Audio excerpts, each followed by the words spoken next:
કેમ છો બધા મજામાં ને? આજે બનાવું છું હું રસગુલ્લા. ચાલો બનાવીએ રસગુલ્લા. રસગુલ્લાની ચાસણી હું મૂકી દીધી છે ગેસ પર. અહીંયા તૈયાર થઈ ગઈ છે ચાસણી, ગરમ થઈ ગઈ છે અને હમણાં ઢાંકી દઈએ આપણે. ચાલો મેં ગુલાબજાંબુનો લોટ બાંધી દીધો તે તમને બતાવો. અહીંયા મારો ગુલાબજાંબુ બાંધીને લોટ બનીને તૈયાર થઈ ગયો છે બનાવીને. અને અમારો કેવિન ટીવી જોઈ છે અહીંયા. ચાલો બનાવીએ આપણે ગુલાબજાંબુ. મારા ગુલાબજાંબુ બનીને રેડી થઈ ગયા છે ગાઈસ. અને હમણાં આપણે એને કઢાઈ મૂકી દીધી છે મેં, અને કઢાઈમાં આપણે તેલ નાખી દઈએ એમાં એને ગરમ થવા માટે. ગરમ થાય એટલે આપણે ગુલાબજાંબુ એના મસ્ત સારા તરીકે બનાવીએ આપણે ગુલાબજાંબુ.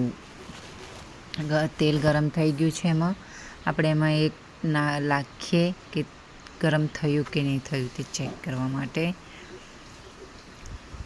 શાયદ થઈ ગયું હશે એટલે ઉપર આવી ગયું હશે. વિડીયો સારો લાગ્યો હશે તો કમેન્ટ કરજો, સબસ્ક્રાઈબ કરજો ને લાઈક કરજો અને શેર કરજો. અહીંયા મેં થોડા કરીને નાખતી છું ગુલાબજાંબુ, એટલે ઘણા નહીં. અને તમને ખાવા હોય તો ગુલાબજાંબુ આવી જવો.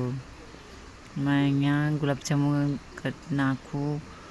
હમણાં એને મસ્ત તરીકે આમ એ કરું એટલે મસ્ત સારી રીતે પાકી જાય, કાચા નહીં રહે એમ. મસ્ત ગોલ્ડન બ્રાઉન થવા માટે એને થઈ જાય. આમાં ચાસણી રેડી થઈ ગઈ છે. ના બસ તે મારા ગુલાબજાંબુ બને છે.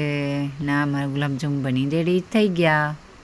ને આપણે એને હમણાં ચાસણીમાં નાખીએ, મૂકી દઈએ. અને આ મારા ગુલાબજાંબુ બનીને રેડી થઈ ગયા છે.